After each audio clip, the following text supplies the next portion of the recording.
Fine.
Google's corporate motto is simple: don't be evil. But of course, evil can be a tricky concept to define, especially in the face of allegations of privacy invasion and the breaching of data protection legislation.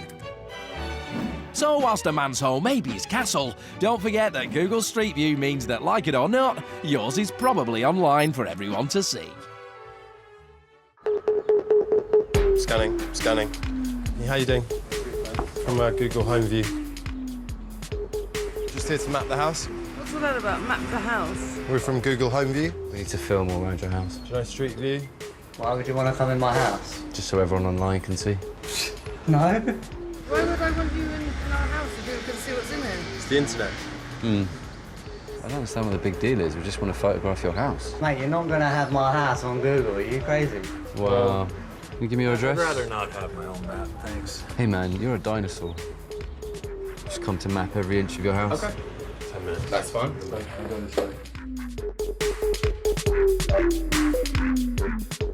Do you know, obviously, that as soon as we actually come in your house, all these images are ours. hello, from Mailey. Google Home View. Can you just get down quickly? Just get down. Crouch down quickly. Can you just crouch down quickly?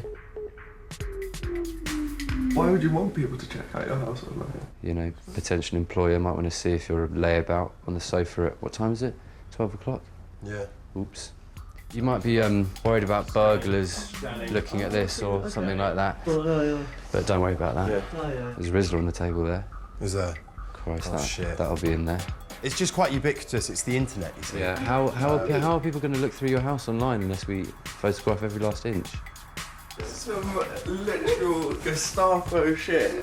We'll obviously blur out the underwear. Oh, no. We're not into invasions of privacy or anything. What do you mean, Gestapo? At Google, we're not evil, so it's okay. Another satisfied customer. So what's that, 501? 502. 502, Google. The 2010 BP oil spill in the Gulf of Mexico was the largest accidental spill in marine history. It painted the ocean a rather grim colour of death as an estimated 4.9 million barrels of black gold oozed into the sea. BP's support of spreading oil remains strong, now on canvas at the National Portrait Gallery's prestigious BP-sponsored Portrait Awards.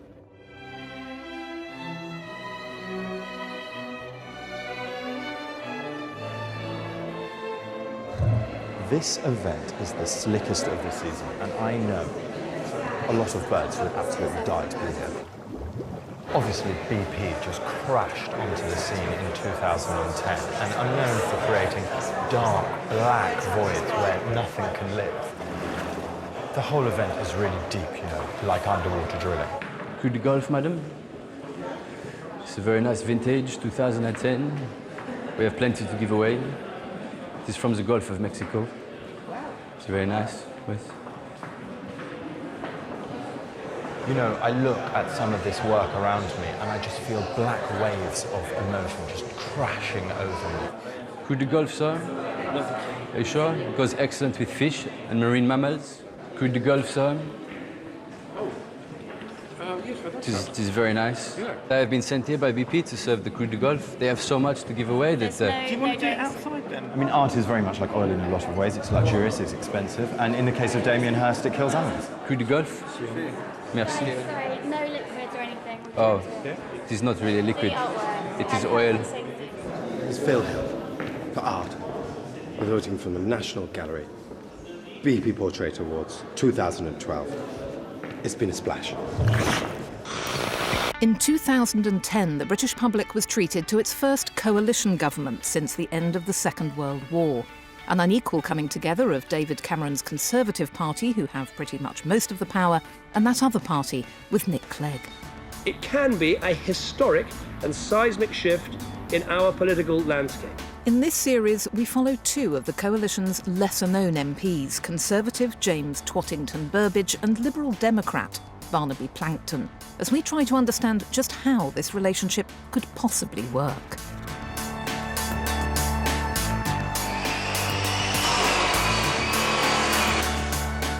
In 2011, Education Secretary Michael Gove blamed the riots on the ill discipline of young people. What we saw this summer was a straightforward conflict between right and wrong. Today, James and Barnaby are reaching out to the youth to help stop the moral decline that has led to what David Cameron has called a broken and sick society. Would you like to be part of the biggest gang in the world? What gang is that? Scouts. We take you out for some nice, jolly camping trips. Have you ever seen a tree? Have you ever made a knot? Would you like me to teach you how to tie a knot? Yeah, can you teach me as well? I'll teach you how to tie a knot. So this is... That Jesus sort of violence Christ. is not tolerant. Just You're calm never gonna down. get a job Just calm if you down. act like that. Do you understand what I'm bloody saying? Yeah. All right, good. I'll say sorry. Did you steal that iPhone? No. Did you steal that, or are you criminals? No. Are you rioters? No. Looters? You've had no discipline in your life. You've grown up in an area like this. You've probably got an absentee father and mother and everything else. Maybe you've got a chance of doing something with your life other than just being scum. It's not his fault, Barney, that we're genetically superior to him, is it? After their success on the high street, James and Barnaby have now moved on to a local skateboarding park. Hello. Ever thought about joining the Scouts? No? James, what are you doing? Hey, dude. Well, we're from the Scouts. James, why are you wearing your... It's just getting a bit fucking hairy earlier, so I thought I'd, get some protection. You haven't got a knife on you, have you? Oh, careful. Stop! What are you doing with your life? If we want to speak to some of the kids, the sort of urban youth, could you maybe translate? If we want to speak, if I wanted to speak... No, it'd be against my ethics if you don't understand, man. Oh, yo. Hello, blood. Despite attempts to overcome the language barriers with the youth, things have now become tense. Well, in the coalition, calm down. In the coalition, we were taught... Back up a little bit, right? Just thought we'd have a normal conversation. Barney, I think we should get out of here. Just run! Just get out of here! Run! Jesus Christ! Get out of here, Barney! Not content with furthering the tech revolution, Apple have proven themselves to be pioneers of tax avoidance. What makes this situation rotten to the core is that Apple are legally avoiding millions of pounds in tax thanks to their opening of subsidiaries in Ireland, the Netherlands, Luxembourg and the British Virgin Islands. We've just come over from the Nevada office, you see. Okay, cool. Yeah. Nevada's got a couple of new apps they're trying to trial. We're just here to talk about iDodge. I mean, look, we're just trying to explain to people how this new app will be able to kind of reinvent, hopefully do for tax what iTunes did for music. We're just actually launching a new product today. It's a new app called iDodge. It's basically a product that we've created. What we're doing is trying to give money back. No, it's immoral. What Apple are doing. You shouldn't be promoting that. Well, we're talking about the iDodge app. What's he saying to you, sir? We've just come down from Nevada to sort of talk to some of the British customs about what's going on. Guys, we're going to have to ask you to leave, I'm afraid, now. Sure, man. You just cannot do it in the store. Charge people in store as much as possible for the Apple products, pay people in China as little as possible, time for you to leave. And pay as little tax as possible too. Welcome to Inside the Story. I'm Mailey, fearless hetero journalist who's not afraid to be unafraid. I deliver fair, impartial news as it happens, wherever it happens, telling you the right way to think. I'm at a Ministry of Defence Vehicles and Weapons exhibition where the latest flashy tanks, guns and bombs used to protect these shores from foreign invaders are on display. These are just the kind of tools of destruction that really make the patriotic swell rise up deep in my loins. And it's this death tech trade that's going to help drag us out of our economic hole. I'm inside one of the newest pieces of kit the MOD have got. This is the Husky, and let me tell you, when you sit inside one of these babies, you feel your penis grow. It is quite an incredible experience. Hopefully we're going to be rolling these out in countries like Saudi Arabia, Indonesia and Bahrain, and other places that really need to get their people in check. This one goes like a bat out of hell. A bat out of hell? It really goes very fast indeed. How fast is that? Pass. I'll ask one of my friends. Pass? Let's just say over 100 miles an hour. No, probably not quite that, but... Well, something like that. It's kind of like, as you understand, Charlie, a massive machine gun. The cannon, yes, it is a massive machine gun. It will be able to take out enemy vehicles at about 1 kilometre to 2 kilometres. So 2 Ks away, the bad guys can get smitten just because our tank sees them through its thermal imaging, which is a little bit like Call of Duty. Very much like Call of Duty. Can I take one of these home, or? No, unfortunately you can't. I could do with one for personal use. I've had a family of immigrants moving next door and they're always trying it on with me. So this is like something that could really scare them, couldn't it? Oh, I think so, actually. Based on your current situation, we might make an exception, yeah. This is another fantastic peacemaker made in Germany, and I think has actually been seen in computer games like Medal of Honor and Ghost Recon. Again, this was seen in Ghost Recon, which I know a lot of our viewers are very keen on at home, so am I. I'm an avid player. Have you ever played it? Yes, I have. This is, Dale Mailey with quite the most incredible gun. What actually happens when the blast disperses? There's usually small fragments that sort of go off in all directions effectively. Great. They're not terribly accurate, but frightening when it lands near you. 1,000 rounds a minute? Yes. So you could kill about 10 Iraqi people in a second? Yes. Which is equivalent to about 1 English guy? Yes. And would you ever let this fall into the hands of anyone like, women or homosexuals that can really use the gun? Not really, I'm sure. The performance of the MP7 allows you to pierce an armoured vest up to 250 metres. An armoured vest up to 200 metres away, so even if a terrorist was wearing armour, we'd kill him anyway? Yes, we will. Excellent. I'm in the Jackal, which is frankly the biggest war machine I've ever been in, and this thing was developed specifically for Afghanistan so we could go, get the towel heads and crush their little villages. The most incredible thing is they don't have anything like this to defend themselves. It's amazing. This is how to really live!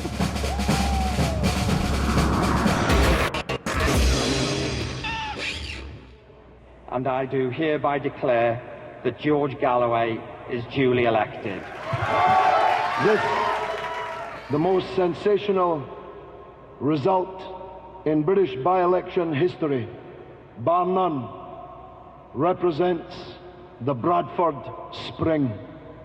This is an uprising amongst thousands of people, many of them young people never involved in the political process before, who have demonstrated in this mammoth majority, this mammoth vote, a total rejection of the 3 major parties on the British political scene.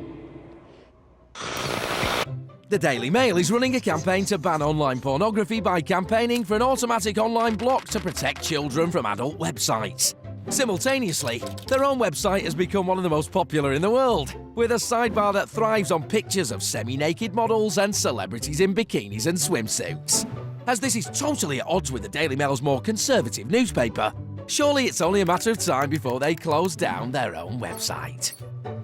I'm Referenda Cunt, and you're watching me live through the Double Fist TV hole. Double Fist TV. I've just found out that these guys over there are trying to ban my favorite pornographic site, the dailymail.co.uk. Live from Dutch TV, Double Fish outside the Daily Mail, trying to find out what's going on with the ban. We're protesting about the ban on internet pornography. If I want to whack one off over a not barely legal girl, that's up to me, right? The police are here, which is going to be good. We're going to have a conversation with them about the ban. We're live on Double Fish TV. Can I know, sir, are we going to have a statement soon from the Daily Mail? Is that all right? Ready for pro-leps? I love this shit. It's just as well that I actually snorted 3 grams of ketamine before I started today. You're talking at 100 miles an hour. Probably because I'm off my face. Sorry about that. Off your face? So my name is Rafa van der Kant. I'm from Amsterdam. A huge crowd is gathering outside the Daily Mail. The police still have not finished negotiating with the Daily Mail on our behalf. We're going to probably have a statement soon. One of the assistant editors is willing to come and speak to one person involved. Okay. You'll be able to ask him what questions you need to. Okay. The police will be there to facilitate it. That's We're not problem. going to get involved in the conversation. That's fine. Radical prolap. I'm now going to go in, my friends, to give a statement from the Daily Mail. So take my mic. Okay. Hello, thank you very much. Hello, I'm Rafa van der Kant. May I have a conversation here? Double Fish TV. I can exclusively reveal that the Daily Mail newspaper is not trying to ban the dailymail.co.uk! Yeah! Amazing! The dailymail.co.uk is not being banned! My favourite site's not going banned! Totally radical prolapse. This has been Rafa van der Kant in the heart of London outside the Daily Mail for Double Fish TV!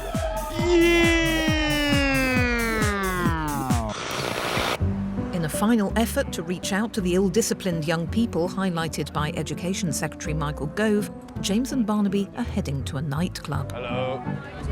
My name's James. Nice to meet you. Is this a discotheque? What are you looking for? We're looking to help people like you maybe do something positive with your life. Are you taking a piss? Are you serious? Hey, one second. You need to ask permission, man. From the coalition. I'm with the Conservative government. I'm James. Lovely to meet you. That doesn't matter. We're in You need to government ask too, permission, innit?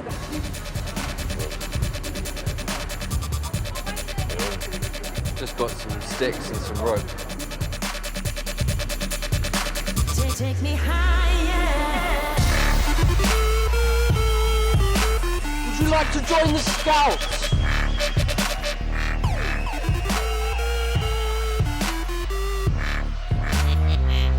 So, what do you do? Rap. I'm a rapper. UK rapper. What does that mean? Do you know Jay-Z?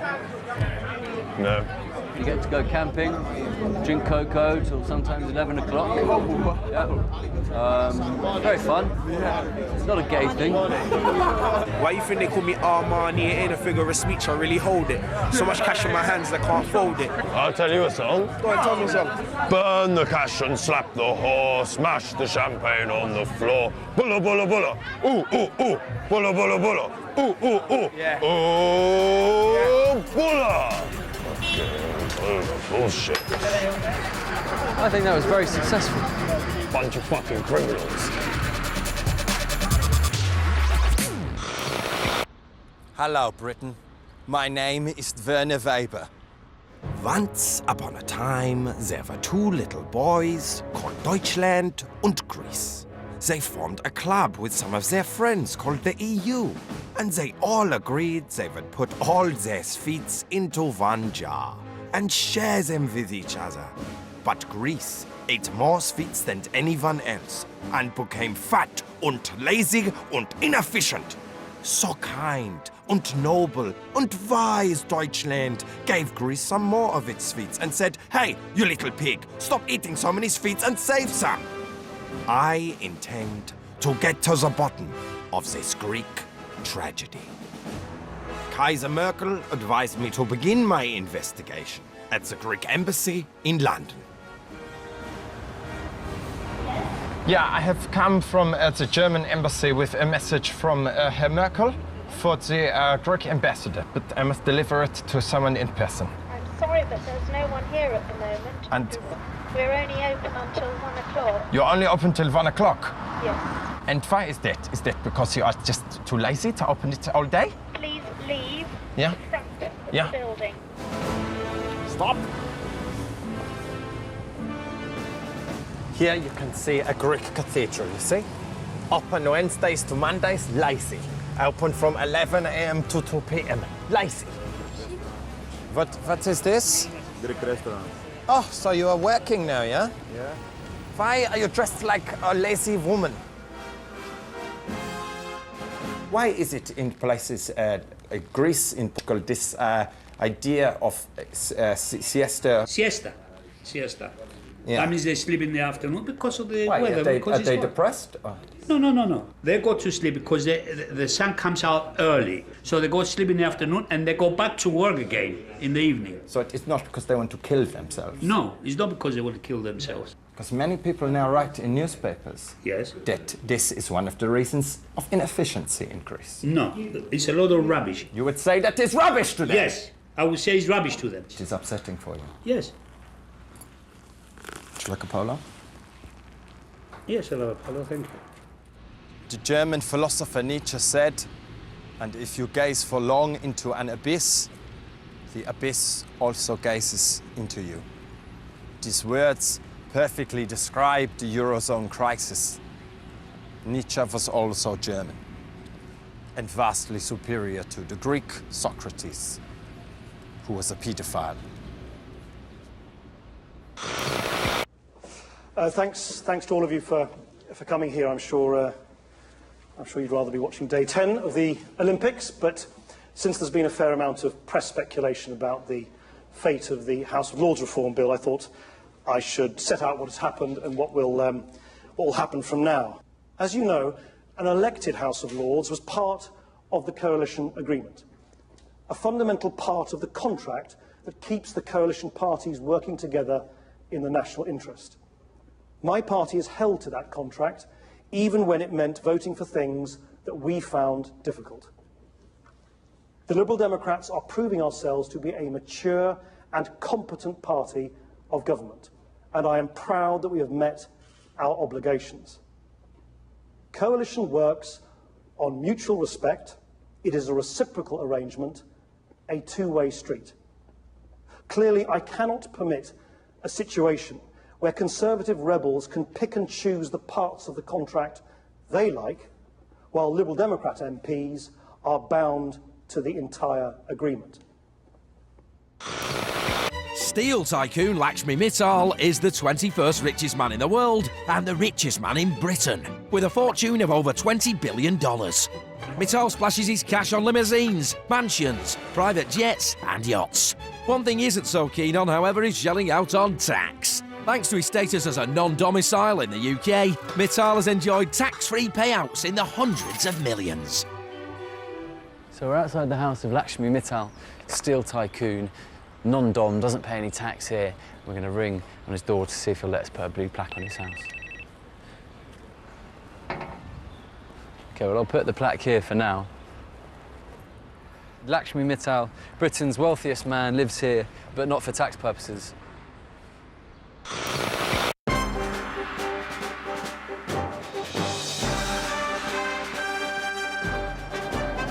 Global warming is causing the ice caps to melt and polar bears to die. At least that's what the Guardian reading Loony Left would have you believe. Apparently, the world is now hotter than at any other time over the last 800 years. But despite what scientists say, I've never seen a carbon footprint. So, I'm going to meet someone who sees through all this hot air, former Conservative Chancellor of the Exchequer and climate change skeptic, Lord Nigel Lawson. Global warming. What's your perspective? It is a very important issue, you're quite right. It is a very complicated issue. And the more I looked at it, the crazier it seemed to me that the conventional wisdom was. Is this really about me driving my car? I think it is appalling that I find mothers come up to me that their children have been brainwashed at school to criticise their mothers for running a large car, saying that you're destroying the planet. It is absolutely rubbish. I don't feel guilty about driving my car, Lord Lawson, do you? No, there's no reason why you should. There's no reason to feel guilty. You don't feel guilty, do you? And I commute from my home in France to work here. So you're flying every week. back and forth. I flew in only yesterday. So you're flying back and forth and no one's going to tell you to feel guilty that's about getting on a plane to come to work. Nor, I may say, do my fellow passengers, and the flights are always full. I'm sure. The slightest bit guilty. Because flying's fun and it's an important part of our daily economy. Look, I want to lay my cards on the table. I worry about Iran having the bomb, not some glacier melting. And I'm sorry, but they're just polar bears. I mean, they're very cute. Well, But at the they end of are the just day, polar bears, they're but, just in, polar but in bears. fact, that's a good example Selfish to polar take. bears. The polar bear population is not declining. If anything, it's increasing. Well, I don't know if you saw David Attenborough's Frozen Planet. I did. But that seemed to suggest that the polar bears, were in trouble. So is this in part, David Attenborough's fault?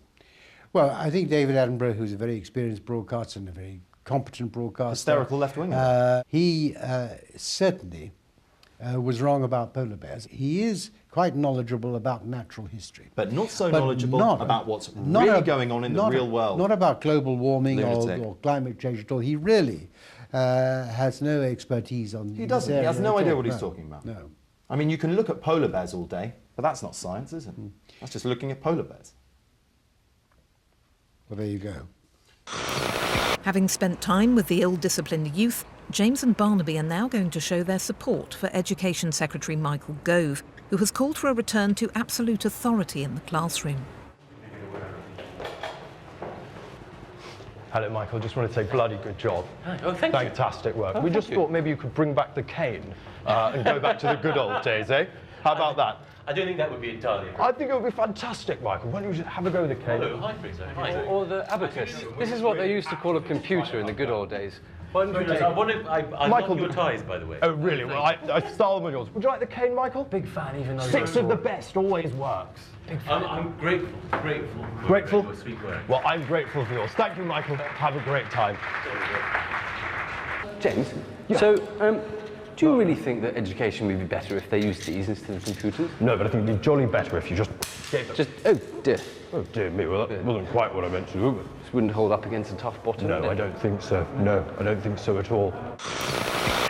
Love it. This programme is what the country needs right now, says Tash. Best thing about the whole week, if you ask me. I'm sure some of the people who appear in it may disagree, Tash. The boys have created a monster, though. So much love for Dal Mailey online. Lizzie, Dal Mailey, OMG, I love you. Ian Dal Mailey, the fearless hetero journalist who's not afraid to be afraid. What a man. And Jamie says they should give Dal Mailey a job on the BBC News. I'll have a word with Hugh Edwards, Jamie, see what I can do. Whilst I text a Hugh Daddy, that's what they call him over on news, you can get on the BBC Free website, our Facebook page or Twitter and carry on chatting.